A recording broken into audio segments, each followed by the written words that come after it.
আসেন আসেন আসেন।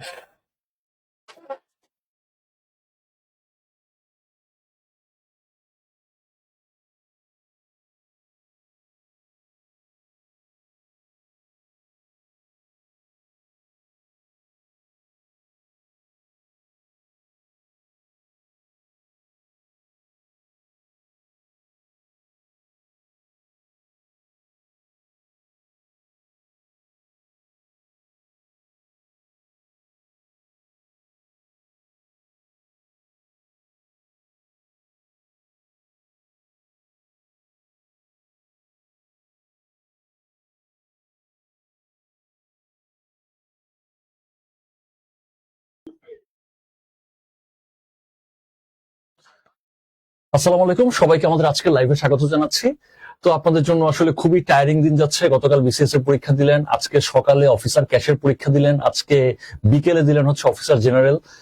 তো আশা করি আপনাদের পরীক্ষা ভালোই হয়েছে। প্রশ্ন মোটামুটি আসলে বর্তমান স্ট্যান্ডার্ড লেভেলের কোশ্চেনই হচ্ছে, বিসিএস হোক বা ব্যাংক হোক। আর ব্যাংকের ক্ষেত্রে যেটা হচ্ছে যে আসলে ফ্যাকাল্টি এক এক সময় এক এক পরীক্ষার কোশ্চেন এক এক ফ্যাকাল্টি করতেছে। সো আগে আমরা যেমন ফ্যাকাল্টি ধরে প্রিপারেশন নিতাম, এখন আসলে আমাদের আর সেই সুযোগটা নাই। এই শিক্ষাটা আমরা আসলে পেয়ে গেলাম এই পরীক্ষার মাধ্যমে। সকালে একটা প্যাটার্নের কোশ্চেন দেখতে পেলাম, বিকালে আমরা ঠিক ভিন্ন প্যাটার্নের কোশ্চেন দেখতে পেলাম। তার কারণ হচ্ছে ফ্যাকাল্টি চেঞ্জ হয়ে গেছে। সো আমাদের এখন থেকে আসলে কম্প্রিহেন্সিভ একটা প্রিপারেশন নিতে হবে। তো আজকে আমরা এই সলিউশনটায় আসবো। আজকে আমরা কমপ্লিট একটা সলিউশন আপনাদেরকে দিব। তো যারা যুক্ত হয়েছেন তারা কোথা থেকে যুক্ত হয়েছেন, কোন জেলা থেকে, সেটা একটু আমাদেরকে কমেন্টে জানাতে পারেন, এবং আপনার পরীক্ষা কেমন হয়েছে এটা আমাদেরকে শেয়ার করতে পারেন। আর যেহেতু এখন কম্প্রিহেন্সিভ একটা প্রিপারেশন দরকার, আপনাদের এই কম্প্রিহেন্সিভ প্রিপারেশনের জন্য, সার্বিক 360 ডিগ্রি একটা প্রিপারেশনের জন্য আমরা 4টা কোর্স লঞ্চ করতে যাচ্ছি। সেটা নিয়ে আমরা আলোচনা করব। 4টা কোর্সের নামটা আমি বলে দিই আপাতত। তো প্রথম কোর্স যেটা, সেটা হচ্ছে English grammar basic to advance. Second course হচ্ছে English written basic to advance. Third course হচ্ছে ম্যাথ বেসিক। আর 4 নাম্বার কোর্সটা হচ্ছে ম্যাথ অ্যাডভান্স। এই 4টা কোর্স আমরা লঞ্চ করেছি যাতে ফ্যাকাল্টি যাই হোক না কেন আমাদের পরীক্ষা কখনো খারাপ হবে না। আমরা বিসিএস দেই বা ব্যাংক জব দেই বা অন্য যে কোনো সরকারি চাকরির পরীক্ষা দেই, আমাদের প্রিপারেশন যাতে খুব ভালো হয় সেই জন্য আমরা এই 4টা কোর্স লঞ্চ করতে যাচ্ছি। তো এখন আমরা সলিউশনে চলে যেতে পারি। যারা যুক্ত হয়েছেন সবাইকে অসংখ্য ধন্যবাদ। শেয়ার করে আপনার টাইমলাইনেও সলিউশনটা রেখে দিতে পারেন। তো প্রথমে আমরা আইসিটি সলিউশনে যাব। তার আগে জোহার স্যার যদি কিছু বলেন, আর রাসেল স্যার যদি কিছু বলেন। আমার পার্সোনাল অবজারভেশন, আজকে যে ব্যাংকের দুটো পরীক্ষার প্রশ্ন দেখে এটা আমার দেখে মনে হলো, যখন সকালের প্রশ্ন যখন সলভ করলাম তখন দেখলাম লিটারেচারের প্রশ্ন দিয়েছে 5টা। আবার এখন পরীক্ষায় লিটারেচারের কোনো প্রশ্ন নেই। তবে আমাদের এখন থেকে আগামীতে যত পরীক্ষার প্রশ্ন আমরা প্রিপারেশন নেই, যে পরীক্ষার জন্যই নেই না কেন, আমাদের কিন্তু একটা কম্প্রিহেন্সিভ প্রিপারেশন নিতে হবে। এটাই হচ্ছে আমার অবজারভেশন, যে কোনো কিছু বাদ দেওয়া যাবে না। আর প্রশ্নের আসলে আসলে এখন বর্তমানে যে ডিফিকাল্টি লেভেল এটাও বাড়তেছে, স্ট্যান্ডার্ড প্রশ্ন করতেছে, খুব ইজি প্রশ্ন হচ্ছে, ব্যাপারটা এরকম না। তো আপনারা যদি আমাদের সাথে যুক্ত হন বেসিক টু অ্যাডভান্স লেভেল কোর্সে, আশা করি যে কম্প্রিহেন্সিভ প্রিপারেশন যেটা আমি বলছি সেটা আপনাদের পরিপূর্ণ হয়ে যাবে। ওকে, আমাদের জোহার স্যার যথার্থই বলেছেন। সত্যিকার অর্থে এখন যে অবস্থা, আমাদের ফ্যাকাল্টি ফ্রিকোয়েন্টলি চেঞ্জ হচ্ছে, সুতরাং আপনি আর ফ্যাকাল্টি বেস পড়াশোনা করে কোনো লাভ নেই। আমরা সকালবেলা যে ম্যাথমেটিক্স দেখতে পেরেছিলাম খুবই সিম্পল ম্যাথমেটিক্স ছিল, তারপরে এখন যেটা দেখলাম লিটল বিট ডিফারেন্স ছিল, তাই না? সুতরাং আপনার প্রিপারেশন হবে একদম কংক্রিট প্রিপারেশন। জাস্ট পরীক্ষার আপনি সর্বোচ্চ 1 সপ্তাহ আগে আপনি ফ্যাকাল্টিকে খুঁজতে পারেন, আদারওয়াইজ আপনি ফ্যাকাল্টি বেস পড়াশোনা করে কোনো লাভ নেই। আসলে আমরা সময় নষ্ট না করি, সবাই একটু ক্লাসটা শেয়ার এবং মেনশন করে রাখি, যাতে করে আপনার ফ্রেন্ড সার্কেল এবং সলিউশনটা আপনার টাইমলাইনে যাতে থাকে। ঠিক আছে, আসেন তাহলে আমরা শুরু করে দিই। তো আমরা প্রথমে শুরু করবো আইসিটি দিয়ে। তো আইসিটি বরাবরের মতোই প্রশ্ন খুব বেশি কঠিন হচ্ছে না, আবার খুব বেশি সহজ হচ্ছে না। এই কোশ্চেনটা আসলে তার উদাহরণ। ফার্স্ট কোশ্চেন আমরা আইসিটি থেকে যে কোশ্চেনটা দেখতে পাচ্ছি সেটা হচ্ছে, হুইচ অফ দ্য ফলোইং, নিচের কোনটি is the best approach to secure sensitive data. Sensitive ডাটাকে সিকিউর করার জন্য বেস্ট অ্যাপ্রোচ কোনটা? In transit over a network. একটা নেটওয়ার্কের মধ্যে ডাটাকে আমরা ট্রান্সমিট করতে চাই। সো আমাদের ডাটাটাকে সিকিউর করার জন্য, সেন্সিটিভ করার জন্য, আমার ডাটা যাতে চুরি না হয়ে যায় তার জন্য সবচেয়ে ভালো অ্যাপ্রোচ হচ্ছে, আমরা সবাই জানি সেটা হচ্ছে ইউজিং ভিপিএন। আমরা ভিপিএন ইউজ করব, পাশাপাশি এনক্রিপশন প্রোটোকল আমরা ইউজ করব। ভিপিএন ইউজ করলে আমার পরিচয় গোপন থাকবে, আমি কি ডাটা ট্রান্সফার করতেছি নেটওয়ার্কে সেই পরিচয়টাও গোপন থাকবে। এবং গোপন থাকার ওয়েটা কি? ওয়েটা হচ্ছে এনক্রিপশন প্রোটোকলস গুলোর মাধ্যমে বা এনক্রিপশন নিয়মের মাধ্যমে। তো আশা করি 91 আপনারা পারছেন। আমাদের যারা স্টুডেন্ট ছিলেন হোপফুলি তাদের পরীক্ষা ভালো হওয়ার কথা, আমরা পড়েছি ক্লাসে এগুলো। চলেন আমরা দেখি পরের কোশ্চেন 92।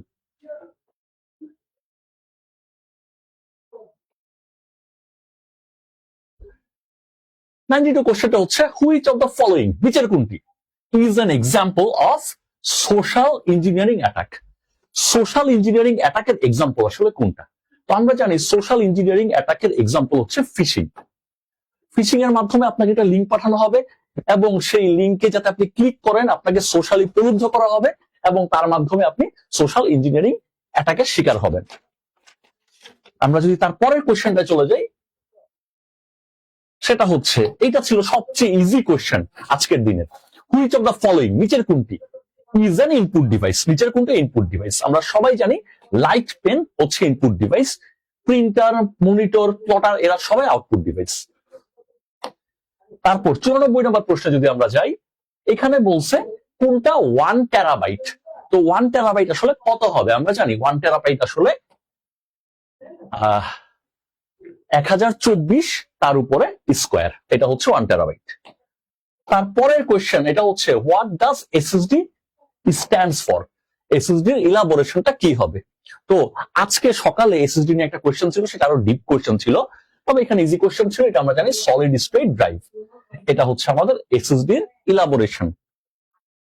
তারপরের কোয়েশ্চেনটা হচ্ছে in case of failure of one device, কোন একটা ডিভাইসের যদি ফেইলার ঘটে, which topology has no major disruption? যদি কোন একটা ডিভাইস ফেল করে তাহলে কোন টপোলজিতে আমাদের কোনো ডিসবারশন হবে না বা হওয়ার চান্সটা আসলে কম। তো এই ক্ষেত্রে আমাদের সবচেয়ে ভালো আনসার হচ্ছে বাস। কোন একটা ডিভাইসে যদি প্রবলেম হয় তাহলে বাস টপোলজিতে কোন রকমের ডিসরাপশনই আসলে হবে না, ওই ডিভাইসটা শুধু ডিসরাপ্টেড হবে, আর কোনো ডিভাইসে প্রবলেম হবে না। এরপরের কোশ্চেনটা হচ্ছে হুইচ অফ দ্য ফলোইং, নিচের কোনটি is a type of malware? একটা ম্যালওয়্যারের type that design for surveillance. কোন ক্ষতিকর সফটওয়্যার? ম্যালওয়্যার মানে ক্ষতিকর সফটওয়্যার যেটা সার্ভেইলেন্স অর্থাৎ আপনাকে নিয়ন্ত্রণের মধ্যে রাখার জন্য, আপনাকে মনিটরিং এর মধ্যে রাখার জন্য ইউজ হয়। আমরা সবাই জানি স্পাইওয়্যার এই কাজটা করে থাকে, আমাদেরকে মনিটর করে থাকে, সার্ভেইলেন্সের আন্ডারে রাখা। তো আশা করি যারা আমাদের ক্লাসগুলো নিয়মিত করেছেন পরীক্ষা ভালো হওয়ার কথা। এরপরের কোশ্চেন হচ্ছে হুইচ ফাইল এক্সটেনশন, কোন ফাইল এক্সটেনশনটা ইজ অ্যাসোসিয়েটেড উইথ, কোন ফাইল এক্সটেনশনটা অ্যাসোসিয়েটেড হয় কার মাধ্যমে? Windows media audio developed by Microsoft Word. Microsoft Word যেই ফাইলে ডেভেলপ করুক না কেন সেই ফাইলের এক্সটেনশন অবশ্যই হবে ডক বা ডক্স। মাইক্রোসফট ওয়ার্ড যেই ফাইলই ডিজাইন করুক না কেন, ডেভেলপ করুক না কেন, সেটা ডক বা ডক্স এর মাধ্যমেই যাবে। এর পরের প্রশ্নটা হচ্ছে হুইচ অফ দ্য ফলোইং, নিচের কোনটি is a key feature of fourth industrial revolution? Fourth industrial রেভলিউশনের কি ফিচার আসলে কোনটা? ফোর্থ ইন্ডাস্ট্রিয়াল রেভলিউশনের কি ফিচার আমরা সবাই জানি integrated advance technology like AI, IoT and robotics.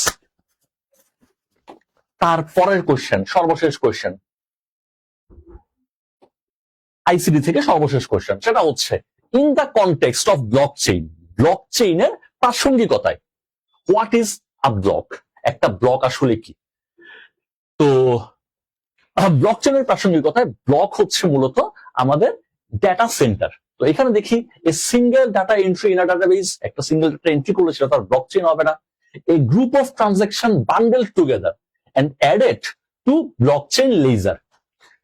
তো গ্রুপ অফ ট্রানজাকশনকে যখন আমরা বান্ডেল করে ফেলবো একসাথে এবং সেটাকে যখন আমরা ব্লকচেইনের লেজারে আমরা ইনক্লুডেড করে ফেলবো, সেই ব্যাপারটা কি বলা হয়?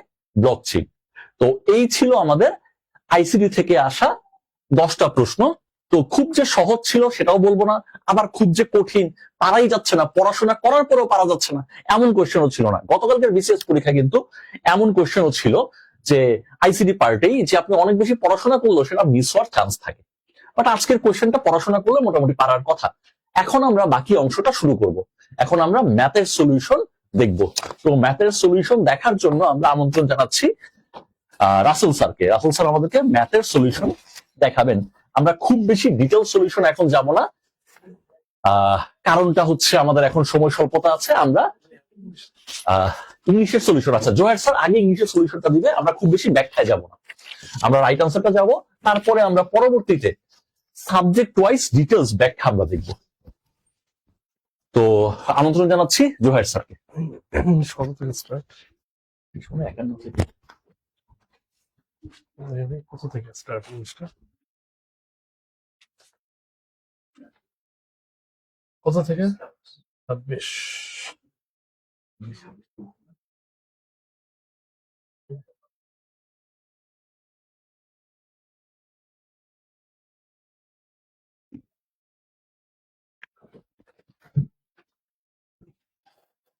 আচ্ছা, আমরা এখন ইংলিশের প্রশ্ন সমাধানে যাচ্ছি। ইংলিশের প্রশ্ন মোটামুটি স্ট্রেট ফরওয়ার্ড ছিল, আমি জাস্ট উত্তরগুলো বলে দিচ্ছি, যদি কোনো আপনাদের জিজ্ঞাসা থাকে অবশ্যই কোয়েশ্চেন করবেন। প্রথম প্রশ্ন, fill in the blank with the right option. My father really wants dash dress for Christmas, এখানে কোন আর্টিকেলটা হবে? My father really wants a dress, কয়টা ড্রেস? মানে একটা ড্রেস চেয়েছে, এখানে অ্যান হবে না, কারণ ড্রেসের আগে তো অ্যান হয় না। দি হবে না, দি কখন ব্যবহার করি? যখন কোন নির্দিষ্ট একটা ড্রেস বোঝাতে চাই। যেমন আমি যদি রাজশাহীর আম খেতে চাই, I want the mangoes of Rajshahi, কোন একটা নির্দিষ্ট ক্ষেত্রে আমরা দা ব্যবহার করি স্পেসিফিক সিচুয়েশন বোঝাতে। এছাড়া আমরা সাধারণত নর্মাল যে আর্টিকেল আছে এ এবং এন সেটাই ব্যবহার করি। আর এই ক্ষেত্রে my father really wants a dress for Christmas, এটা হচ্ছে উত্তর। আচ্ছা 27 নম্বর, এটা একটু ট্রিকি প্রশ্ন ছিল। After a while they have arrived to their destination, the underline word is A অথবা এন। তার মানে আফটার এটা কোন পার্টস অফ স্পিচ? এখানে আফটারটা হচ্ছে একটা প্রেপোজিশন, তাহলে আফটারটা কি হবে? আফটারের উত্তর হবে এ প্রেপোজিশন। কারণ কি? আফটারের পর কি আছে? এ ওয়াইল আছে। এ ওয়াইলটা কি? একটা নাউন ফ্রেজ, তার মানে নাউন বা নাউন ফ্রেজের আগে যে বসে তাকে আমরা প্রেপোজিশন বলে চিনি। আমি যদি বলতাম after they arrived they rested, আমি যদি বাক্যটা এইভাবে বলতাম যে after he arrived he rested, তাহলে সেই ক্ষেত্রে আফটারটা কি হতো? সেক্ষেত্রে কিন্তু আবার আফটারটা কনজাংশন হতো। কারণ কি? এখানে দুইটা ক্লজকে যুক্ত করেছে, he arrived and he rested, তার মানে দুইটা ক্লজকে যুক্ত করেছে একটা conjunction. After he arrived he rested, সেখানে আফটারটা হতো কনজাংশন।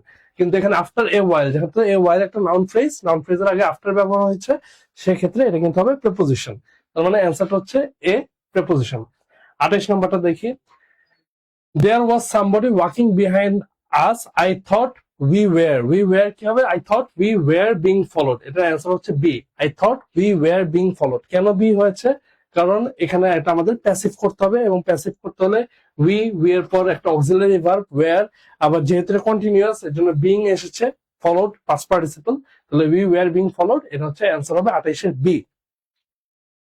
পরবর্তীটা দেখি 29 number, as soon as he saw me he ran away। এটা নেগেটিভ করতে বলেছে, তো নেগেটিভ করলে আমরা নো সুনার আসতে হবে। নো সুনার কোথায়? সবগুলোতে নো সুনার আছে, তবে নো সুনার কারেক্ট স্ট্রাকচারটা ব্যবহার করা হয়েছে বি তে। No sooner had he seen me then he ran away, তার মানে নো সুনার হ্যাড আছে, দেন আছে, এবং টেন্সের স্ট্রাকচারটাও সঠিক আছে, তাহলে অ্যান্সার হচ্ছে B. 30 number, identify the correct antonym for the word profligate. Profligate মানে যে অতিশয় ব্যয় করে বা অনেক বেশি ব্যয় করে হিসাবহীন ভাবে। তো প্রফলিগেটের অ্যান্টোনিম চেয়েছে, অ্যান্টোনিম কি? B, frugal. এই ওয়ার্ডটা কিন্তু আজকে সকালে যে পরীক্ষাটা হয়েছে ক্যাশ পরীক্ষা, সেখানে এসেছিল ফ্রুগাল, মানে যে অনেক হিসাবী বা হিসাব করে ব্যয় করে, সেক্ষেত্রে বি হবে অ্যান্সার এটা। 31 নম্বর, উইচ সেন্টেন্স ইজ ইনকারেক্ট? নিচের কোন সেন্টেন্সটা অশুদ্ধ? এখানে যে সেন্টেন্স গুলো আছে এর মধ্যে অশুদ্ধ সেন্টেন্স হচ্ছে সি তে। The experiment was designed carefully and এখানে yields reliable results। এটা কেন ভুল? কারণ এখানে টেন্সের একটা মিসম্যাচ আছে, প্যারালাল স্ট্রাকচার ফলো করা হয়নি। প্রথম বাক্যে the experiment was designed carefully, past tense আছে যেহেতু ডিজাইন, এবং পরে এন্ড এখানে yields আছে, yields আবার প্রেজেন্ট টেন্স আছে, তাহলে আমার কি করতে হবে? yielded, the experiment was designed carefully and yielded reliable result, মানে টেন্সটাকে সঠিক করতে হবে, তাহলে আমাদের ভুল আছে সি তে। এছাড়া বাকি সবগুলো বাক্য সঠিক। 32 নম্বর দেখি, despite his wealth the monk lived an ascetic life। ascetic এটার ক্লোজেস্ট সিনোনিম কোনটা? ascetic মানে হচ্ছে যে নির্জনে নিরিবিলি দুনিয়ার কোন রকম মোহ ছাড়া বসবাস করে তাদেরকে ascetic বলে। এটা সবচেয়ে কাছাকাছি মিনিং যায় অস্টিয়ার, সি অ্যান্সার, তাহলে উত্তর হবে অস্টিয়ার। বাকি সবগুলোই কিন্তু অ্যান্টোনিম দেওয়া আছে। 33 নম্বর, after submitting his grant proposal Kabir supervisor says the ball is in your court now. The ball is in your court now মানে কি, এখন তুমি যেটা ইচ্ছে করবে বা এখন তোমার করণীয়। তো the ball is in your court এটা বলতে কি বোঝায়? He is free to make next move, মানে পরবর্তীটা সে করতে পারে। তার অ্যান্সার হচ্ছে বি। তার মানে the ball is in your court মানে এখন তোমার পদক্ষেপ নেওয়ার পালা, তাহলে অ্যান্সারটা হচ্ছে বি। 34 নম্বর, we today was Friday so that we could spend, এটা with না wish হবে, এখানে একটা টাইপিং মিস্টেক হয়েছে, এর জন্য বলতে ভুল হয়েছে, এটা wish হবে, with না wish। We wish today was Friday so that we could spend the entire day in the rush। এখানে কোনটা ভুল হচ্ছে, এটা আমি যখন ক্লাসে পড়াই, এটা আমি ক্লাসে সাধারণত কন্ডিশন পড়াই, সিকোয়েন্স অফ টেন্স এবং কন্ডিশনালস যখন পড়াই সেই সময় আমি এই নিয়মটা শেখাই। ইফ টুডে ওয়াজ ফ্রাইডে হবে না, এখানে ইফ টুডে ওয়ার ফ্রাইডে হবে। কেন টুডে ওয়ার ফ্রাইডে হবে? কারণ এটা হচ্ছে টুডে ওয়ার ফ্রাইডে তখনই হবে যদি এটা একটা ইম্পসিবল কোনো সিচুয়েশন থাকে, যদি এটা সম্ভব না হয়, অসম্ভব কোনো ব্যাপারের ক্ষেত্রে আমরা টু বি ভার্ব যদি ব্যবহার করি সেক্ষেত্রে আমাদের ওয়ার ব্যবহার করতে হয়। So we wish today were Friday, এটা অসম্ভব কেন? কারণ আজকে তো ফ্রাইডে না, আমি মানে আমার একটা আকাঙ্ক্ষা ব্যক্ত করছি, যদি আজকে ফ্রাইডে হতো, তো আমার আজকে ফ্রাইডে না, আজকে ফ্রাইডে হওয়া সম্ভব না। এই অসম্ভব হওয়ার কারণেই উই ওয়াজের জায়গায় এখানে টু বি ভার্বটা কি হবে? Were. If today were Friday. আমরা যেমন ছোটবেলায় পড়তাম if I were a king, if I were a bird I would fly. তো আই ওয়্যারটা কখন ব্যবহার করি? আই এর সাথে সাধারণত ওয়াজ হয়, কিন্তু ওয়্যার কখন হয়? যদি এটা ইম্পসিবল কোন একটা কন্ডিশন থাকে। তো এটার অ্যান্সারটা হচ্ছে ওয়াজ, এটা হচ্ছে ভুল।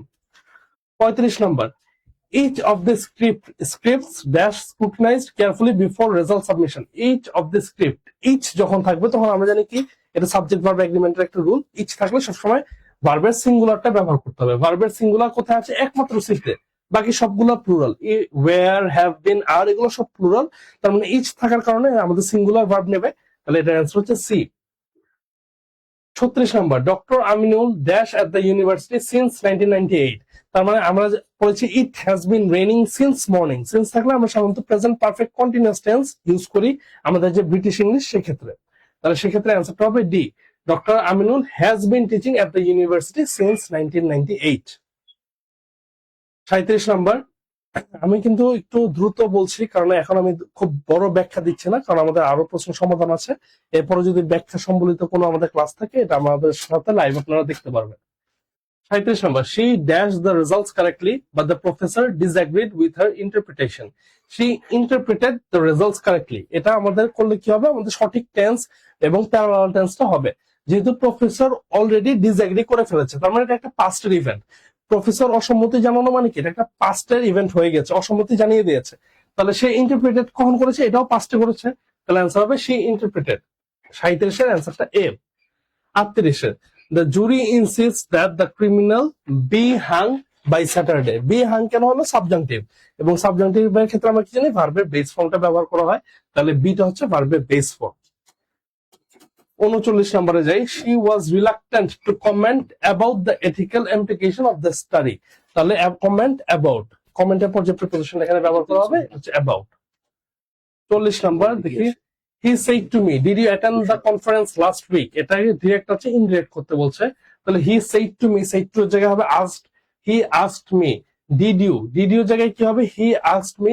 আমাদের একটা কনজাংশন লাগবে, এখানে কনজাংশন হচ্ছে if আনতে পারি অথবা whether আনতে পারি, তাহলে he asked me whether।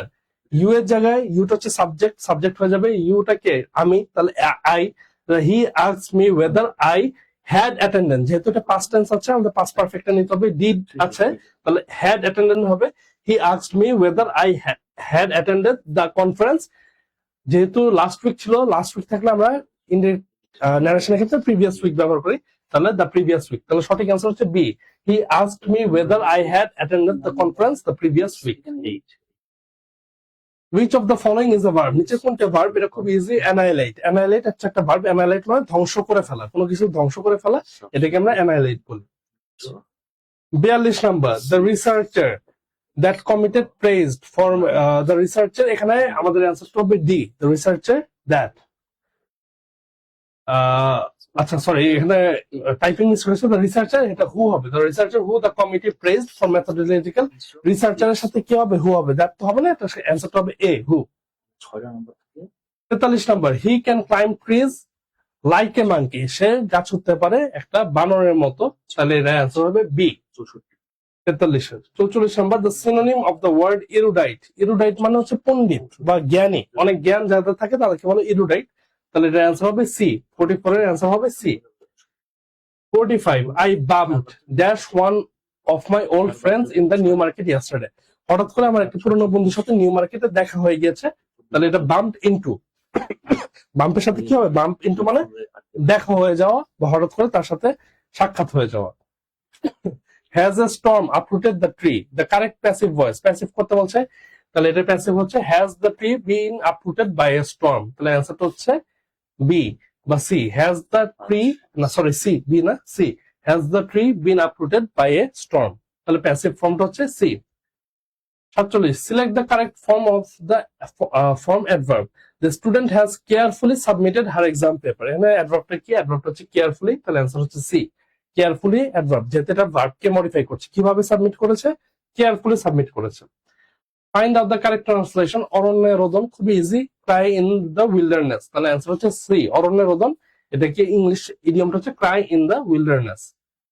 Choose the correct spelling, correct spelling হচ্ছে পার্সিমোনিয়াস। পার্সিমোনিয়াস মানে ওই যে একটু আগে আমরা পড়েছিলাম ফ্রুগাল, যে হিসাব করে ব্যয় করে, বা অনেক সময় কিপটাও ব্যবহার করা হয় পার্সিমোনিয়াস এর অর্থ হিসেবে। তাহলে পার্সিমোনিয়াস এর সঠিক স্পেলিং হচ্ছে সি, PARSIMONIOUS। 50 নম্বর, identify the incorrect part of the sentence, there is nothing greater than man nor anything more glorious. এখানে কম্পারেটিভ করতে হবে, যেহেতু পরেরটা কম্পারেটিভ আছে, এটাও করতে হবে। There is nothing greater than man, দুয়ের মধ্যে তুলনা করতে গেলে আমরা কম্পারেটিভ করি। এই ছিল ইংলিশের সলিউশন। এখন ম্যাথের সলিউশন নিয়ে আসবে আমাদের সাথে আমাদের শ্রদ্ধেয় রাসেল রানা স্যার। তো আশা করি আপনারা ইংলিশ সলিউশনটা বুঝতে পেরেছেন এবং ম্যাথের সলিউশন আপনারা দেখবেন।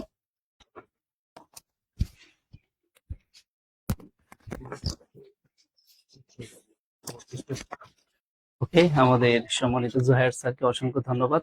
উনি আমাদেরকে অত্যন্ত সুন্দরভাবে আমাদের সমাধানগুলো দিচ্ছিলেন। আসলে আমরা ম্যাথের জাস্ট শুধু আনসার গুলো দেখবো, কারণ এত সময় আসলে আপনাদেরও নেই। আমরা ব্যাখ্যা সহ হয়তো কালকে এটির পুরো আনসারটা আমরা দেওয়ার চেষ্টা করব। তো আমরা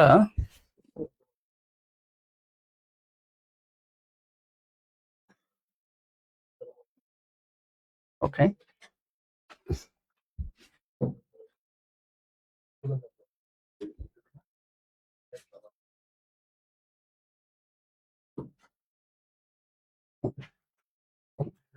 আচ্ছা, আমরা প্রথমে দেখতে পাচ্ছি যে ইন আ জু, একটা জুতে each pigeon has 2 legs and each rabbit has 4 legs. The head count of the two space together is 12. এখন এদের মাথা যদি যোগ করি তাহলে নাকি টোটাল মাথার সংখ্যা হবে 12টি। এখন বলতেছে এন্ড এবং দ্য লেগ কাউন্ট ইজ 32 এবং পায়ের সংখ্যা হবে 32। How many pigeons and how many rabbits are there in the zoo, তাহলে আমাদের কাছে আমাদের ওই চিড়িয়াখানায় কতগুলো আলাদা আলাদা যে স্পেসিফিক প্রাণীগুলো বলছে রেবিট এবং পিজিয়ন, এগুলো কত কোটি করে আছে। তো এটা আমরা আমাদের ক্লাসে অনেকদিন বলেছিলাম যে প্রাণীর এই ইকুয়েশন গুলো খুবই ইম্পর্টেন্ট, সবসময় আপনারা পরীক্ষায় পাবেন। এটা হবে আমাদের 8 এবং 4, ঠিক আছে, অপশন ডি। আসেন আমরা তাহলে পরে দেখি কি আছে।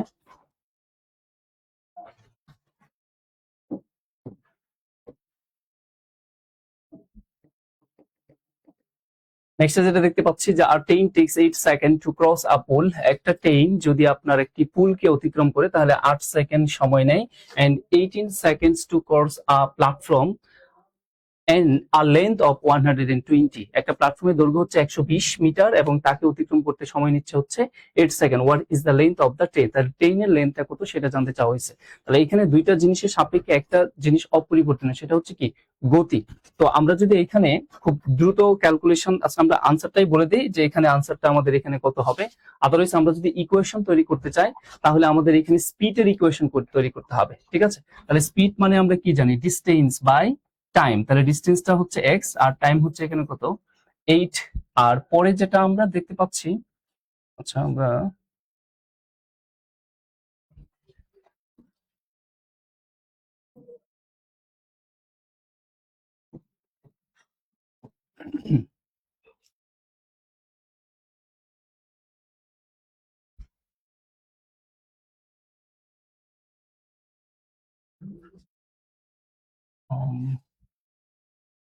আচ্ছা, মনে হয় দাঁড়ান। আচ্ছা, এবার হবে।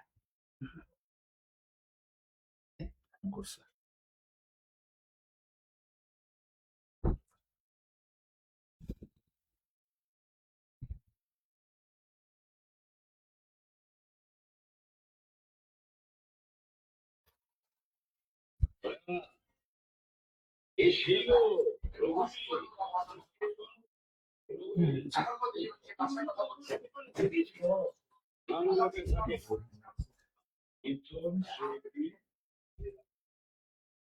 আচ্ছা, আমরা আমরা একটু টেকনিক্যাল প্রবলেমে আছি, একটু ওয়েট করেন, আমরা পুরো জিনিসটা আবার শুরু থেকে শুরু করছি। আমাদের এখানে কাজ করে, কিন্তু কিছুদিন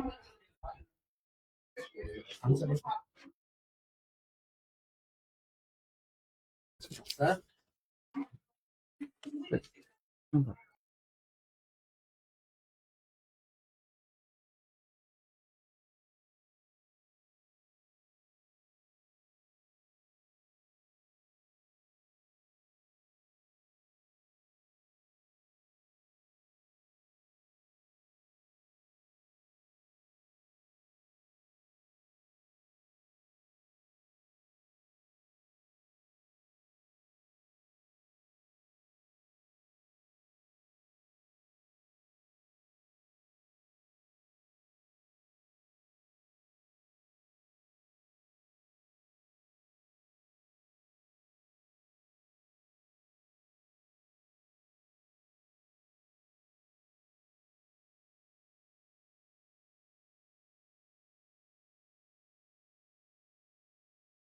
ছোট কথা।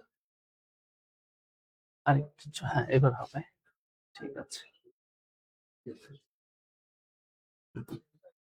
ওকে, ফাইন। আমরা এবার দেখি কি বলছে। দ্য এভারেজ অফ, এখানে মেবি 8 নাম্বার 8, তারপরে if four is subtracted from each of 6 number, তাহলে প্রতি 6টা থেকে আমাদের 2 করে কি করতে বলছে, বিয়োগ করতে বলছে। তাহলে what is the new average, তাহলে নতুন গড় আমাদের কত হবে সেটা জানতে চাওয়া হয়েছে।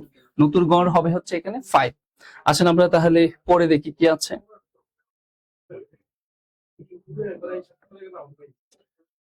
If the size of square is increased 10% and what percent will the area be increased, তাহলে এরিয়াটা কত পার্সেন্ট বৃদ্ধি পাবে। এই ধরনের ম্যাথ আমরা সাকসেসিভ রুল অনেকবার বলছি, পরীক্ষার আগেও বলছি যে আপনি মাস্ট বি এই রুলের ম্যাথ পাবেন, সকালেও পাইছেন এখনো পাবেন, ঠিক আছে। তো 10% করে যদি বৃদ্ধি পায় তাহলে আলটিমেটলি ক্ষেত্রফল যেটা বৃদ্ধি পাবে সেটা হচ্ছে 21%। আসেন আমরা তারপরে দেখি কি বলছে। If the radius of a right cylinder is triple, একটি সিলিন্ডারের রেডিয়াসকে যদি 3 গুণ করা হয় and the height is reduced by 40%, এবং হাইটকে যদি 40% কমিয়ে দেওয়া হয়, then what would be the percentage change in value, তাহলে ভলিউমটা কত পার্সেন্ট চেঞ্জ হবে আমাদের কাছে সেটা জানতে চাওয়া হয়েছে। তো এটা আনসার হবে আমাদের এখানে 440%। আমরা নেক্সটে দেখি কি বলছে। What is the angle between the hour and minute hands of a clock at 14:50, তার মানে 14:50 যদি হাত ঘড়িতে বাজে তখন আমাদের মিনিটে কাটা এবং ঘন্টার কাটার যে ডিগ্রি, কত ডিগ্রি সেটা আমাদের কাছে এখানে জানতে চাওয়া হয়েছে। তো এটার আনসার আমাদের এখানে হবে হচ্ছে 145 ডিগ্রি। আমরা নেক্সটে দেখি কি বলছে। The average of non-zero number its square is 5 times the number, তারা বলছে average of a non zero number, আমরা এক সংখ্যক সংখ্যা যদি চিন্তা করি এবং তারই আবার কি বলতেছে স্কোয়ার ইজ হয় ওই সংখ্যারই আবার কয় গুণ, 5 গুণ। তো এটা যদি আমরা ক্যালকুলেশন করি তাহলে এক্স এর মান আসবে হচ্ছে 9। আমরা বলেছিলাম যে ইকুয়েশন বেস কোশ্চেন গুলো প্রচুর পাবেন পরীক্ষায়, দেখতে পাচ্ছেন। How many terms of arithmetic progression 2, 7, 12 should be taken so that their sum equals 354, আমরা বুঝতে পারছি এটা সমান্তর ধারা। তো এইখানে আমাদের n এর ভ্যালু বের করতে বলা হয়েছে, মানে কতগুলো পদ যোগ করলে আসলে আমাদের এইখানে 354 হবে সেটা জানতে চাওয়া হয়েছে। তাহলে এখানে আমাদের আনসারটা হবে হচ্ছে 13। আসেন আমরা তাহলে পরে দেখি কি বলছে।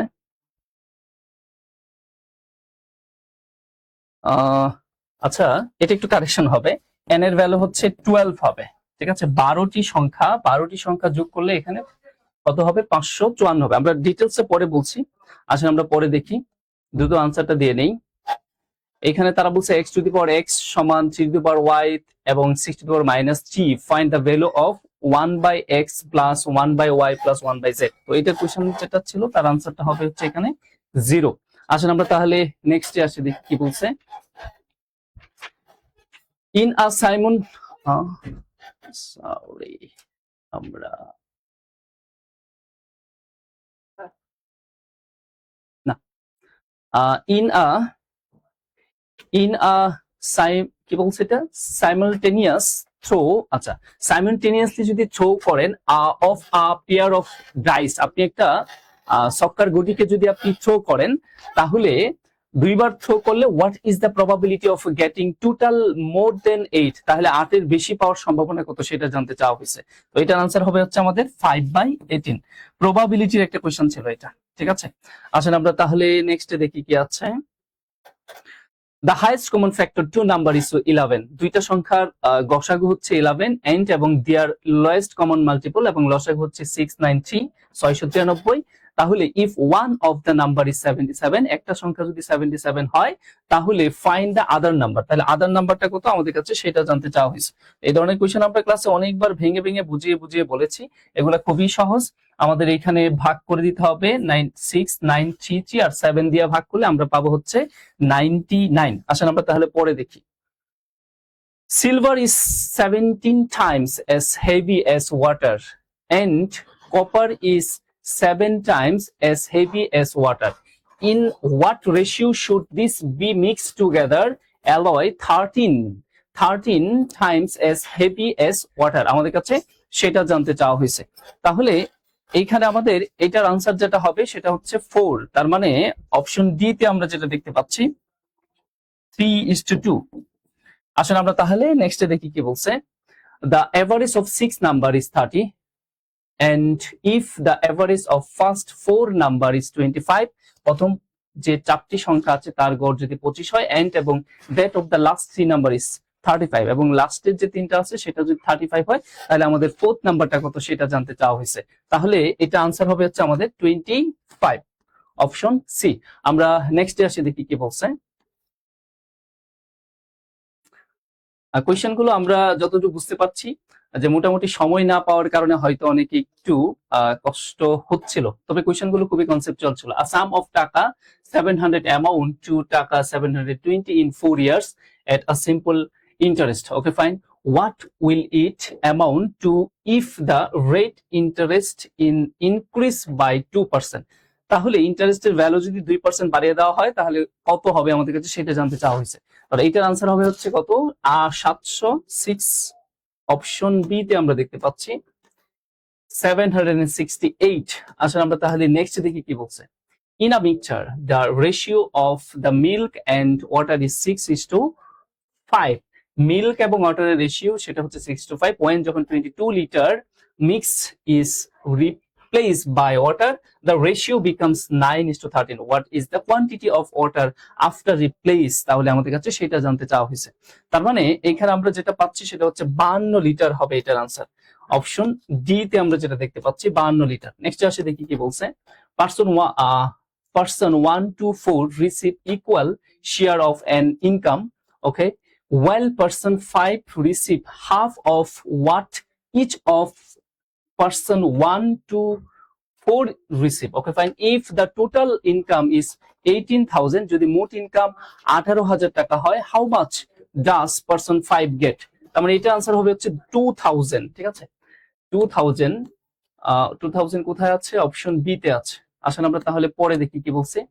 If x by y plus y by z সমান square root of 7 যদি হয় তাহলে what is the value of square x to the power 4 divided ইত্যাদিতে। তো আমরা বুঝতে পারছি a to the power 4 plus b to the power 4 এর কোশ্চেন ছিল এটা।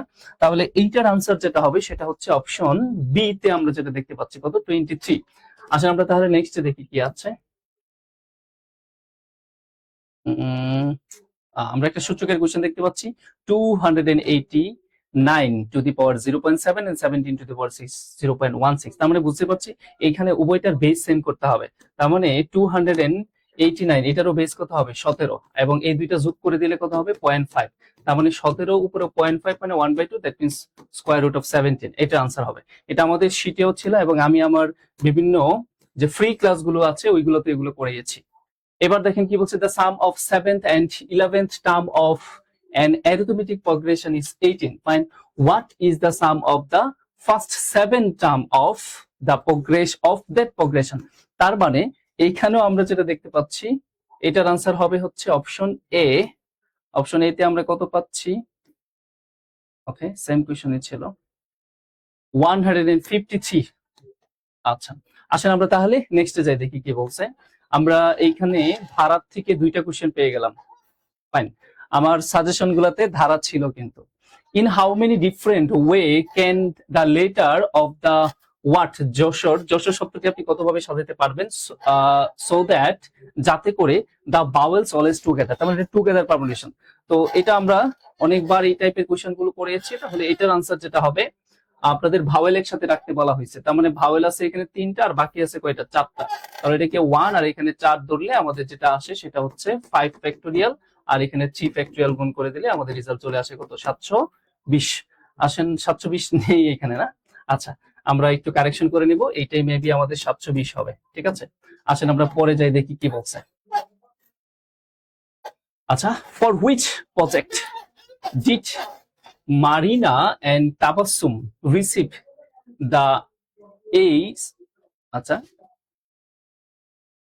আগা খান, আচ্ছা, অ্যাওয়ার্ড। আচ্ছা, এটা তো আমাদের বুঝতে পারছি, আমি ভেবেছিলাম যে এটা ম্যাথ, এটা হচ্ছে আমাদের সাধারণ জ্ঞানের কোশ্চেন। যাই হোক, এটা হবে অপশন এ তে। কি আছে? এটাই তো। ওকে, সাধারণ জ্ঞানে আসছেন কি আমরা দিয়ে যাবো আমি? আচ্ছা, আসলে আমরা পরে দেখি কি আছে।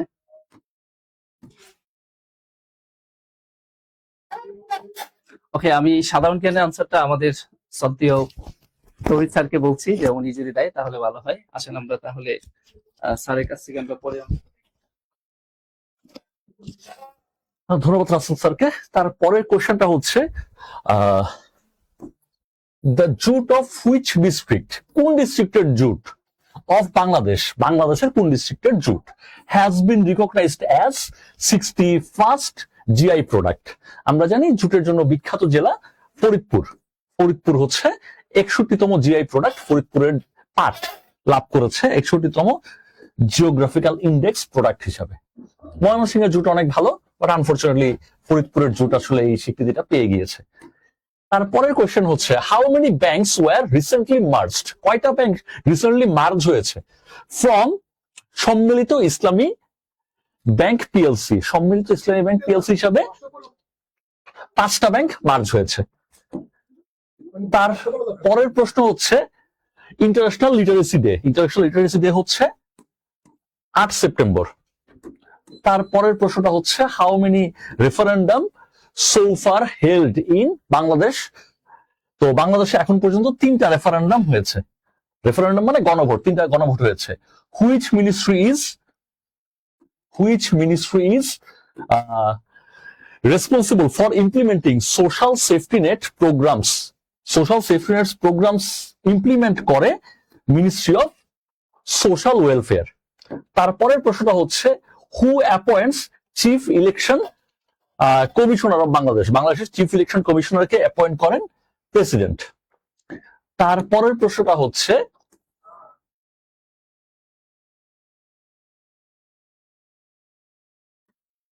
where is the largest wind power plant in Bangladesh located? বাংলাদেশের সবচেয়ে বড় উইন্ড পাওয়ার প্ল্যান্টটা কক্সবাজারে অবস্থিত, খুরুশকুলে অবস্থিত।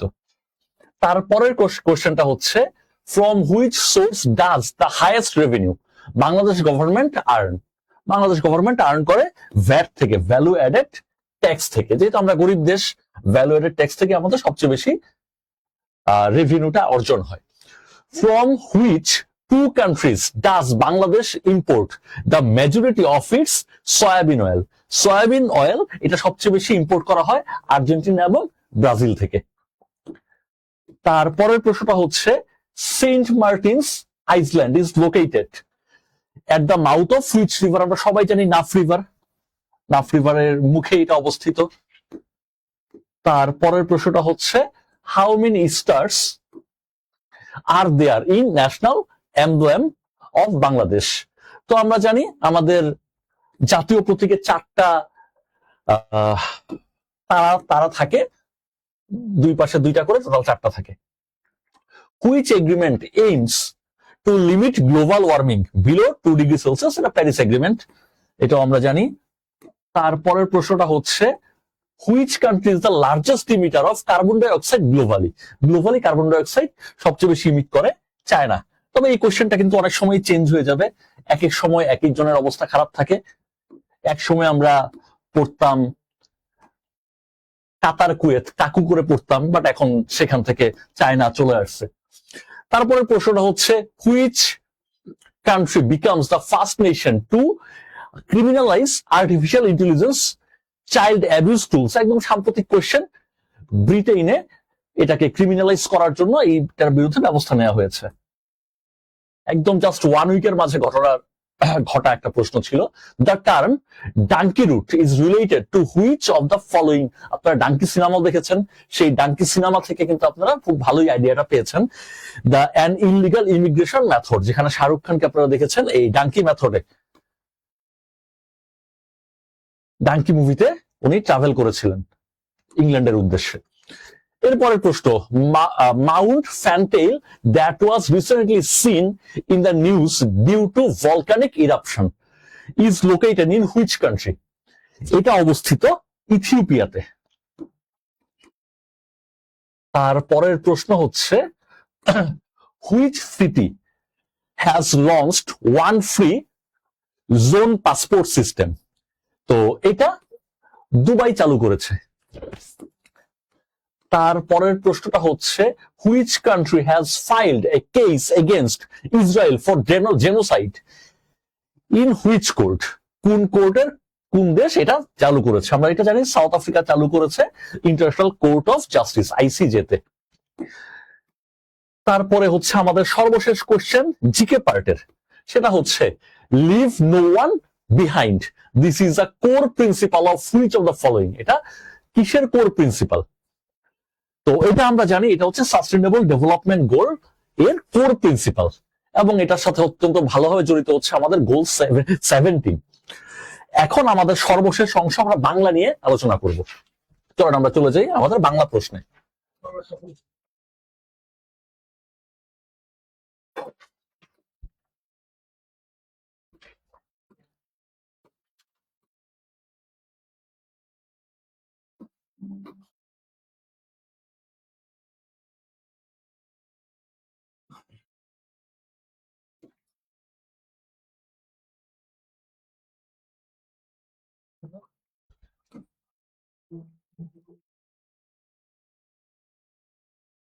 তো বাংলা প্রথম প্রশ্ন হচ্ছে বিদেশাগত শব্দ,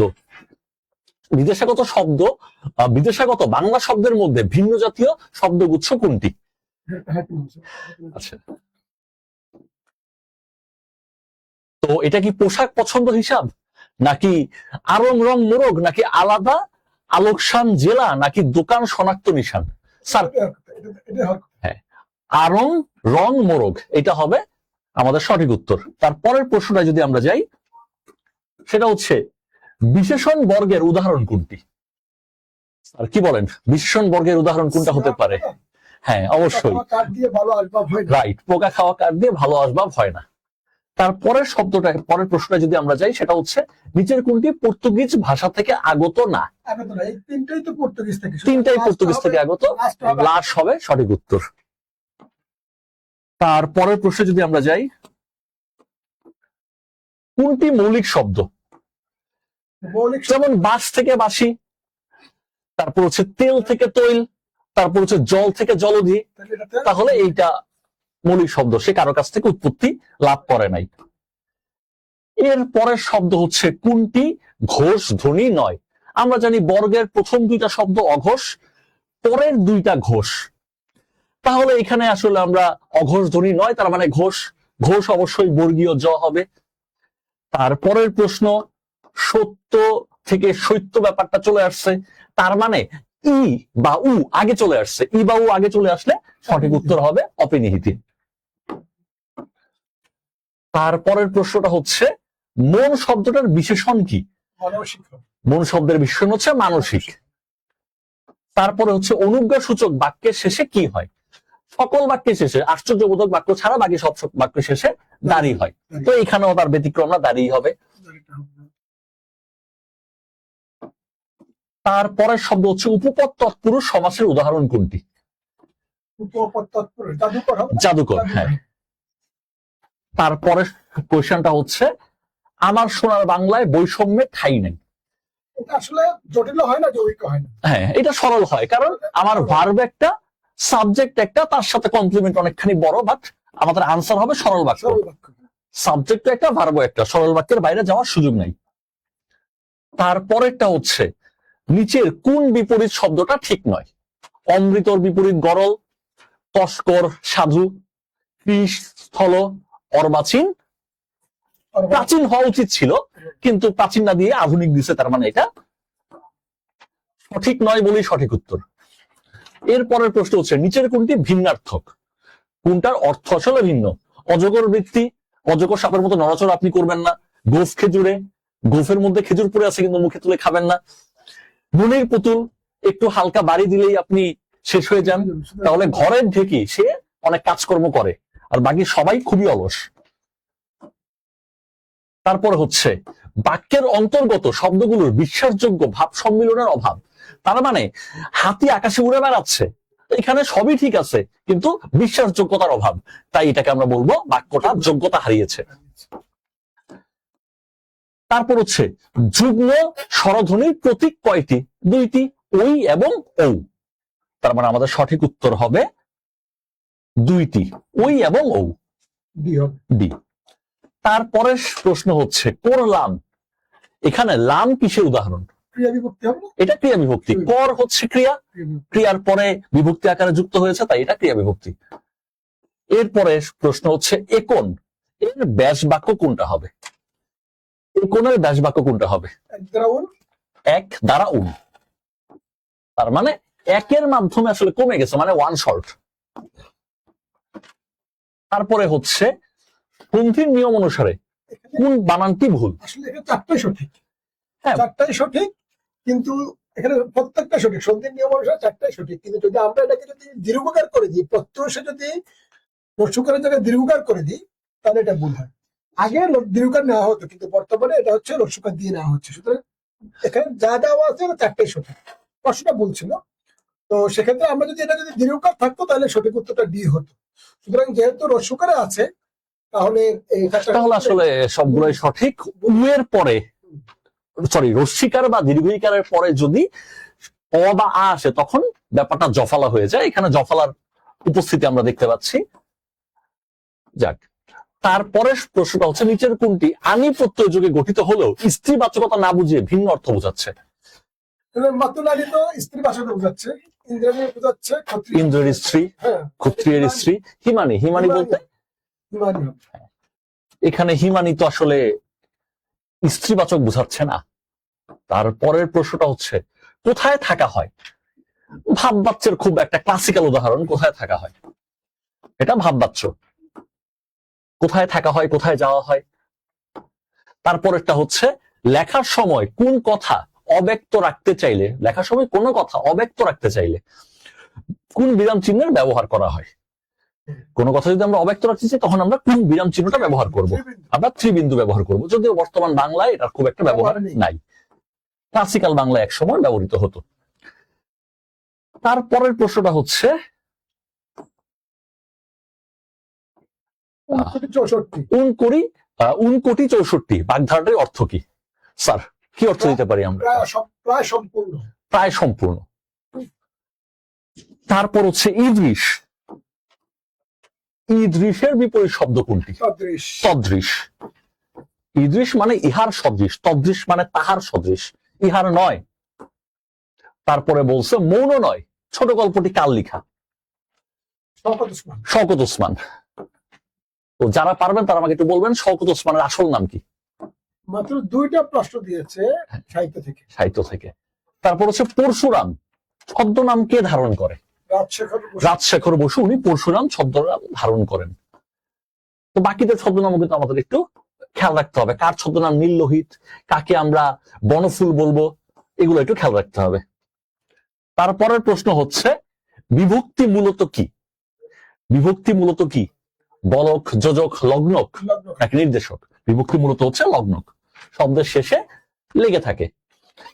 তো এই ছিল আমাদের আসলে একটা কমপ্লিট সলিউশন। তবে আমরা খুব বেশি ব্যাখ্যায় যাই নাই, আমরা জাস্ট একটা সলিউশন দেওয়ার ট্রাই করছি। সাবজেক্ট ওয়াইজ আমরা ব্যাখ্যা আগামী দিনগুলোতে আপনাদের সামনে উপস্থাপন করব। সামনের দিনগুলোতে আমরা প্রত্যেকটা সাবজেক্ট ওয়াইজ প্রতিটা প্রশ্নকে ব্যাখ্যা করব লাইভে, সেটা ইংলিশ এবং ম্যাথ, এই দুটো করলে হয়ে হ্যাঁ, যাবে। এই দুটো খুলেই হয়ে এই যাবে। দুটো করলে হয়ে যাবে। তো আজকে আপনাদের কি মনে হয় যে কাট নাম্বার কেমন থাকতে পারে, আজকের পরীক্ষা কাট নাম্বার কেমন থাকতে পারে বলে আপনাদের মনে হচ্ছে? আপনারা যারা লাইভে যুক্ত আছেন একটু কমেন্ট করে জানাবেন, বা আপনাদের কত পাবেন আপনারা আজকের লাইভ থেকে, আপনাদের কেমন নাম্বার পেতে পারেন একটু যদি কমেন্ট করে জানান।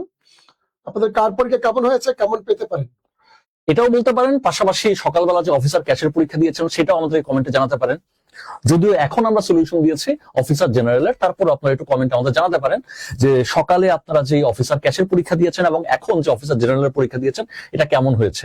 এবং দুইটা পরীক্ষা কিন্তু ডিফারেন্ট ফ্যাকাল্টি নিয়েছে, তো একই দিনে আমাদের different faculty different pattern of question follow করতে হয়েছে।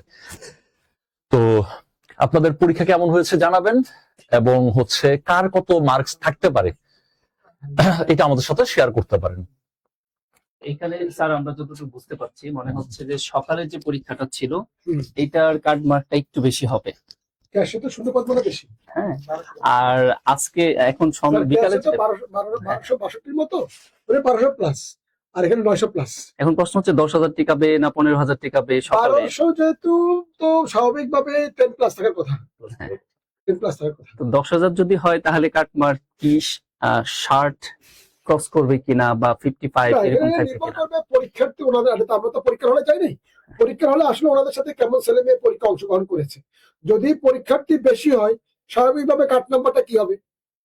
কাট বেশি হলে? নাম্বারটা, হ্যাঁ, কার্ড নাম্বারটা বাড়বে। বাড়বে। আর পরীক্ষার্থী যদি কম হয় কাট নাম্বারটা কমে আসবে। এই জন্য ওনাদের কমেন্ট গুলো আমাদের একটু দরকার। আপনারা যদি একটু কাইন্ডলি জানাতেন 60-50 বলেছেন একজন। ক্লাসরুম ফাঁকা ছিল বা পরীক্ষার হল কেমন ফাঁকা ছিল, বা কত পার্সেন্টেজের মতো ছেলে মেয়ে পরীক্ষা অংশগ্রহণ করেছে। যদি 1 লাখ ছেলে মেয়ে পরীক্ষা অংশগ্রহণ করে আর 10,000 রাখে, তাহলে কাট নাম্বার এক ধরনের হবে। যদি 17 ছেলে মেয়ে পরীক্ষা অংশগ্রহণ করে 10,000 রাখে, তাহলে কাট নাম্বার আরেক ধরনের হবে। হ্যাঁ হ্যাঁ, এই তাই। জন্য এটা জানাটা খুব জরুরি। একজন তবে বলেছেন প্রশ্ন অফিসার জেনারেল থেকে অফিসার ক্যাশ একটু কি টাফ হয়েছে? না এরকম এত না, মানে ম্যাথটা আমাদের একটু সহজই হয়েছে। আর অন্যদিকে এই থেকে দেখা যাচ্ছে যে আমাদের কাট মার্ক কিন্তু ক্যাশের বেশি হবে। অফিসার জেনারেল কিন্তু বাংলা টাফ হয়েছে, বাংলা টাফ হয়েছে, ওইখানে আবার বাংলা টাফ সহজ হয়েছে না? আর আইসিটি টাফ হয়েছে নাকি? আইসিটি মোটামুটি দুইটা সেম ডিফিকাল্টি লেভেল ছিল। একজন বলেছে 60 সকালে একটা আর এখন 50, এটা খুব স্ট্যান্ডার্ড একটা মার্ক বলছে। সত্যি কথা বলতে আসলে আমি ক্যাশের প্রশ্ন যেটা দেখলাম আর কি, আর অফিসার এর প্রশ্ন যেটা যদি আমরা এখানে একটা ডিফারেন্স কথা করি, হচ্ছে দুটাতে শূন্যপদের পার্থক্য নিরাবর 300। হুম। নিরাবর 300, সুতরাং এখানে কিন্তু 3000 ছেলে মেয়ে কিন্তু মিনিমাম কি একটা অ্যালোকেশনের ব্যাপার আছে, অ্যালোকেশনের ব্যাপার আছে। 3000 এর মতো কম বেশি কম বেশি হতে পারে। হতে পারে। আবার অফিসার জেনারেলে কিন্তু প্রতিযোগী একটু বেশি হবে। বেশি হবে। হ্যাঁ, অফিসার জেনারেলে কিন্তু প্রতিযোগী বেশি এবং হবে। আমরা যতটুকু খবর পেয়েছি আসলে পরীক্ষা উপস্থিতিও বেশি ছিল অফিসার বেশি ছিল, অফিসার জেনারেল বেশি ছিল। আসলে এগুলো অনেক কিছু। অফিসার জেনারেল ক্লাস ফুল ছিল, হ্যাঁ ক্লাস ফুল ছিল, হ্যাঁ সেটা আমরা খবর পেয়েছি যে স্টুডেন্ট বেশি ছিল, সুবাইয়া বলছে মেবি। তো সেক্ষেত্রে আসলে কাট নাম্বারটা কেমন হবে এটা আমরা আপনারা যারা পরীক্ষা দিয়েছেন তারা ভালো বলতে পারবেন যে পরীক্ষার্থী অনুসারে যদি 10,000 বা 10 থেকে 12,000 ছেলে মেয়েকে রাখে, তাহলে স্যার কি মনে হয় অফিসার জেনারেল যদি অফিসার জেনারেল যদি বলা হয় 10,000 হয় তাহলে 50 এটা স্ট্যান্ডার্ড মার্ক।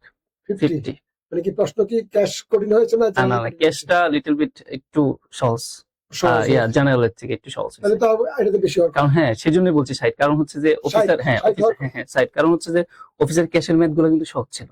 আচ্ছা, অনেকে 18টা পারছে, 17টা পারছে, হুম। কিন্তু জেনারেলে যেটা হয়েছে এখানে দেখা গেছে যে অনেকেরই 10 ক্রস করতেও কষ্ট হয়ে গেছে। তাহলে আমরা 58 থেকে 60 ধরে রাখতে পারি না? হ্যাঁ হতে পারে, কিন্তু আমার কাছে মনে হচ্ছে স্যার কাট নাম্বারটা বেশি হবে। এটা বেশি বলছেন? তাই না? আচ্ছা দেখা যাক। 58 তাহলে ক্যাশে কত হতে পারে? ক্যাশে যেটা বললাম 60 না 60 জেনারেল না 60 বললেন, না ক্যাশেই বলছি যে 60, ক্যাশে 60 আর জেনারেলে কম হবে, জেনারেলে জেনারেল 50। কমালো কেন? আপনি বললেন যে জেনারেল ব্যাক করি না জেনারেল ম্যাথ কঠিন হয়েছে এটা ঠিক আছে, কিন্তু ক্যাশের ম্যাথ সহজ হয়েছে, তো সেই দিক দিয়ে তো কাটমার্ক বেশি হবে। না, এখানে আমার একটু মতামত আছে। ক্যাশের ম্যাথ সহজ বলতে রাসেল স্যার হচ্ছে ম্যাথের টিচার, ওনার কাছে সহজ ছিল। বাট একটা পার্সপেক্টিভ যদি আমি চিন্তা করি, একটা স্টুডেন্টকে যখন আমি একটা ম্যাথ দিব যে অরিজিন থেকে 4 ইউনিট দূরে এবং একটা রেখা y ইকুয়াল 4, সেই রেখাটা না, সেই রেখা থেকে আবার 2 ইউনিট দূরে, এইরকম সিনারিওতে আপনার ইন্টারসেপশন পয়েন্ট কয়টা? তো এই কোশ্চেন দেখার পরে আসলে কোশ্চেনটা কঠিন লাগতে পারে। হ্যাঁ, তো কোশ্চেন যে খুব বেশি সহজ ছিল সেটা আমি বলবো না, কোশ্চেন মোটামুটি ভালো কঠিনই ছিল। আমি যে আমার অবজারভেশন, ধারণা। আমার যেটা অবজারভেশন হচ্ছে কাট নাম্বার কাছাকাছি থাকবে, হ্যাঁ, কাটমার্ক মানে কাছাকাছি যেটা থাকার খুব কথা। বেশি পরিবর্তন হবে না। প্রার্থী হয়তো একটার সাথে আরেকটা শূন্য পদের কারণে 1-2 হাজার কম বেশি হতে পারে, বাট কাট নাম্বার খুব একটা বেশি পরিবর্তন হবে পরিবর্তন না। হবে না। ক্যাশের বরঞ্চ একটু কমতে পারে পরীক্ষার্থী কম হলে।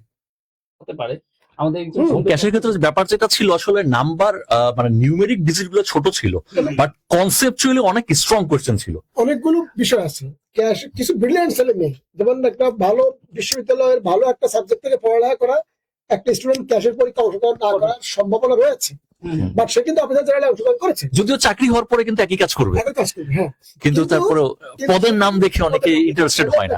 সেক্ষেত্রে অফিসার জেনারেলে কিছু তুলনামূলক ব্রিলিয়ান্ট ছেলে মেয়ে পরীক্ষা অংশগ্রহণ করেছে, সেক্ষেত্রে কাট নাম্বারটা একটু বাড়তে পারে। আর অফিসার ক্যাশে কিছু তুলনামূলক কিছু ছেলে মেয়ে বিভিন্ন ইস্যুতে অংশগ্রহণ করে নাই। হ্যাঁ। হ্যাঁ, তো সেক্ষেত্রে অফিসার ক্যাশের আবার শূন্য পদ কি অফিসার ক্যাশে বেশি। একটু বেশি, সেক্ষেত্রে তুলনামূলক ক্যাশের নাম্বারটাই কম হতে পারে। কারণ হচ্ছে গতকাল বিসিএস পরীক্ষা ছিল, সকালে এসে হয়তো অ্যাটেন্ড করতে পারে নাই, করতে পারে না, হ্যাঁ। এরকম কিছু ব্যাপার ছিল। খুব শীঘ্রই রেজাল্ট দিয়ে দিবে, রেজাল্ট আর এখন বেশি দিন সময় নেই না। আমাদের সুন্দর একজন প্রশ্ন করেছেন যে আমাদের আপনাদের থেকে 24 সাল ভিত্তিক নিয়োগ যারা অ্যাপ্লাই, আচ্ছা আমরা একটু কমেন্টসটা করতে পারছিলাম। আচ্ছা, বলছে উনি বলছেন 24 সাল ভিত্তিক নিয়োগ যারা অ্যাপ্লাই করেছে তাদের জন্য কোনো সুখবর আছে? তাদের জন্য সুখবর বলতে যেহেতু এই পরীক্ষাগুলো আর বড় আরসি বাকি আছে, হ্যাঁ আরসি বাকি শেষ হওয়ার পরে কিন্তু 24 সাল ভিত্তিক পরীক্ষা শুরু হয়ে যাবে। তোড়জোড় শুরু হবে, এবং এর মধ্যে হচ্ছে ভাইভাটা হয়তো এগুলো রিটেন দেখতে দেখতে ওটা নিয়ে কাজ শুরু করে দিবে। হ্যাঁ। তো সেক্ষেত্রে 24 সাল ভিত্তিক পরীক্ষা।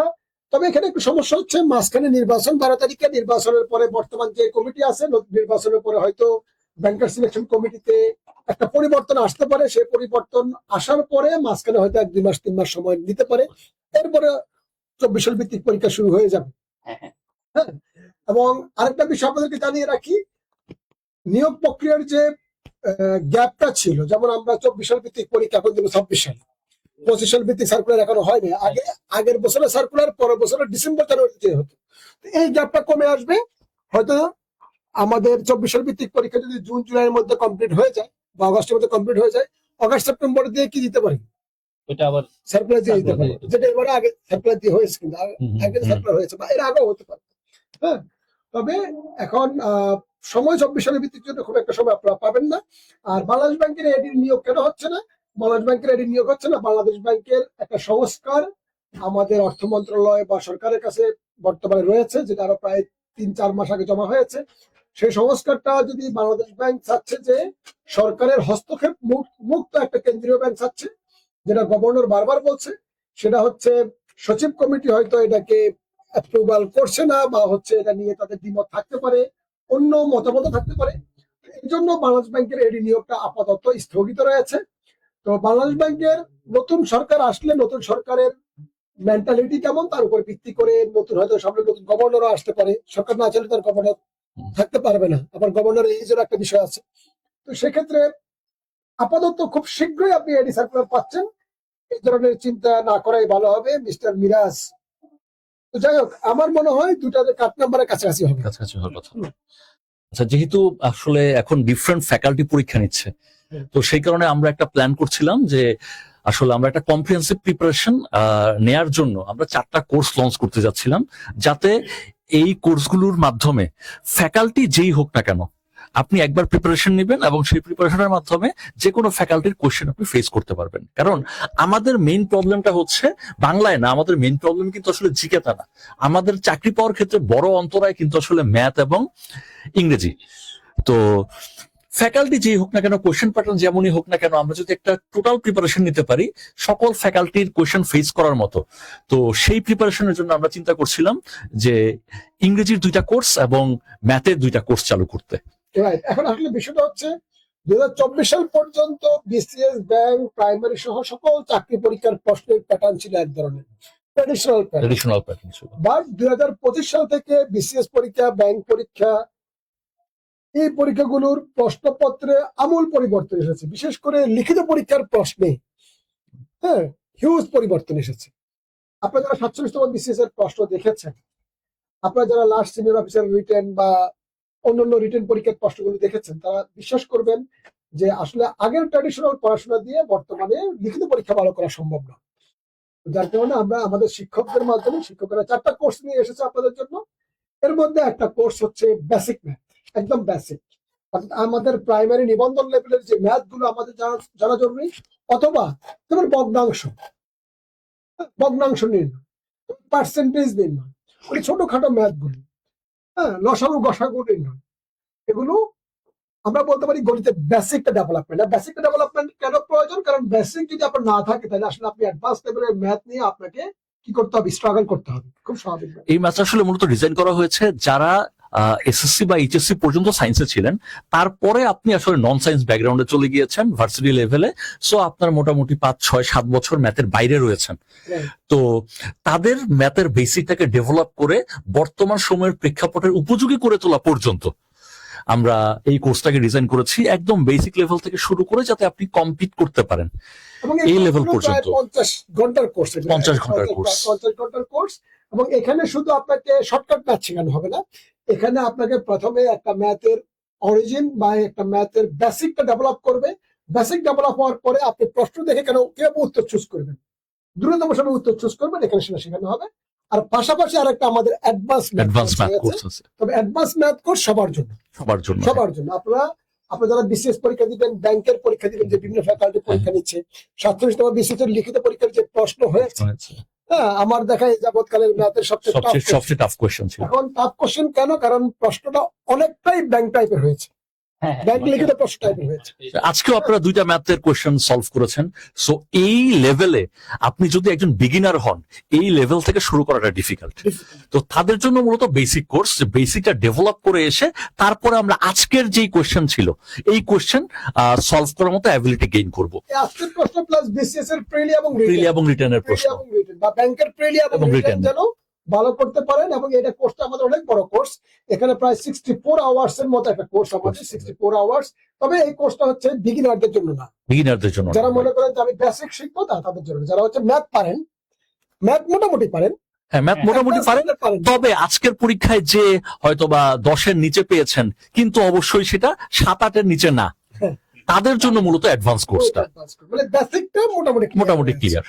আপনি আজকের পরীক্ষায় হয়তো 7, 8, 9 পেয়েছেন, তাদের জন্য আমাদের মূলত অ্যাডভান্স কোর্সটা। আরো 2টা ইংলিশ কোর্স রয়েছে, একটা হচ্ছে basic grammar to advance grammar, এবং এখানে আমরা ভোকাবুলারি ক্লাস থাকবে, ভোকাবুলারি ক্লাস থাকবে, 10টা ক্লাস থাকবে ভোকাবুলারি। বেসিক টু অ্যাডভান্স গ্রামারের বিষয়টা হচ্ছে আপনাকে নাউন আইডেন্টিফিকেশন থেকে শুরু করে পিন পয়েন্ট এরর বা ফিল ইন দ্য ব্ল্যাঙ্কস বা কারেকশনের মতো জটিল বিষয়গুলো আমরা এখানে করাবো। এবং আইবিএ টাইপের যে প্রশ্নগুলো হয় বা এপিএস বা আর্টস ফ্যাকাল্টি টাইপের যে প্রশ্নগুলো হয়, বিসিএস এর যে প্রশ্নগুলো আমাদের প্রেজেন্টলি হচ্ছে, সেই লেভেলের প্রশ্ন থেকে শুরু করে প্রাইমারি নিবন্ধন লেভেলের প্রশ্ন, অর্থাৎ বেসিক টু অ্যাডভান্স লেভেলের যতগুলো গ্রামাটিক্যাল ইস্যুজ রয়েছে প্র্যাকটিক্যালি আমরা ক্লাসরুম সমাধান করব।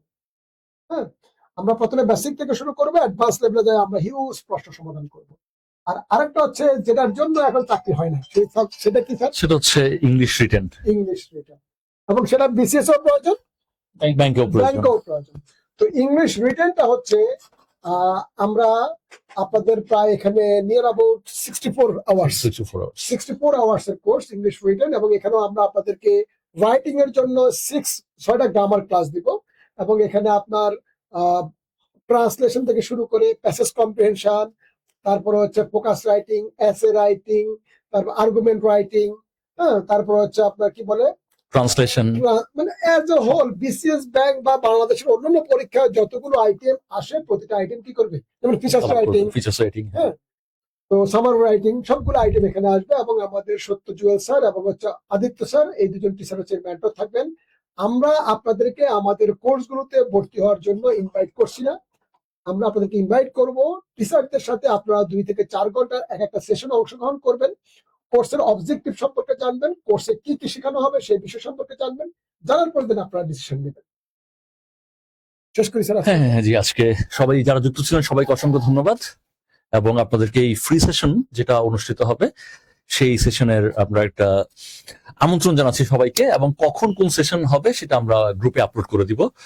তো সবাইকে সেই সেশনের জন্য আমন্ত্রণ জানাচ্ছি। আর হচ্ছে আমরা আগামীকাল থেকেই ইংলিশ এবং ম্যাথের কমপ্লিট সলিউশনটা দিয়ে দিব। আজকে তো জাস্ট আপনাকে আনসারটা জানানো হলো, আগামীকাল থেকে আপনারা আসলে ব্যাখ্যা সহ উত্তরগুলো পাবেন। রাজা তাহলে 2টা পরীক্ষার প্রশ্নগুলোকে হ্যাঁ হ্যাঁ একত্রিত করে ওই পাশে অফিসার জেনারেল অফিসার ক্লাস থেকে টাইপরাইজ করে ফেলেন। হ্যাঁ আমরা কালকে আমাদের দিয়ে দিব, আপকামিং কোর্সে আমরা এগুলো অ্যাড করতে পারবো। তো সবচেয়ে বড় কথা হচ্ছে যেটা আপনারা ব্যাংক এবং বিসিএস এবং এনটিআরসি প্রাইমারি এইগুলোর জন্য সেগমেন্ট ওয়াইজ টিচারের কাছে যে ম্যাথ পড়তেন বাংলাদেশে, এখন আর সেটা করতে হবে না। আমাদের এই বেসিক টু অ্যাডভান্স এবং বেসিক এই 2টা কোর্স করলে আপনার বাংলাদেশের যে কোনো গভর্নমেন্ট অথবা নন গভর্নমেন্ট চাকরির জন্য আপনি পারফেক্ট হবেন। আশা করি এইটা আপনারা কোনোভাবেই মিস করবেন না, কারণ আমরা চাই আপনারা প্রশ্ন দেখে আনসার করেন এবং তার ব্রেকডাউনটাও জানেন। দ্যাট মিনস আমরা আপনাকে একদম ফাউন্ডেশন থেকে আস্তে আস্তে আস্তে আস্তে উপরে নিয়ে আসবো। কথা দিচ্ছি এই কোর্সটা যদি আপনি করেন তাহলে মিনিমাম ম্যাথ এবং ইংলিশ এই 2টার জন্য আপনি আর কখনোই আটকাবেন না। সবচেয়ে বড় কথা হচ্ছে এই 2টা হ্যাঁ পরীক্ষা যাই হোক, এই 2টা আপনার সবচেয়ে বড় বাধা হয়ে দাঁড়ায় আপনার স্বপ্নের সেই কাঙ্ক্ষিত লক্ষ্যে পৌঁছাইতে। আশা করি আপনাদের সাথে থাকবেন সেই আমন্ত্রণ জানিয়ে আজকে আমরা এখানেই শেষ করছি। সবাই ভালো থাকবেন। আসসালামু আলাইকুম, টাটা।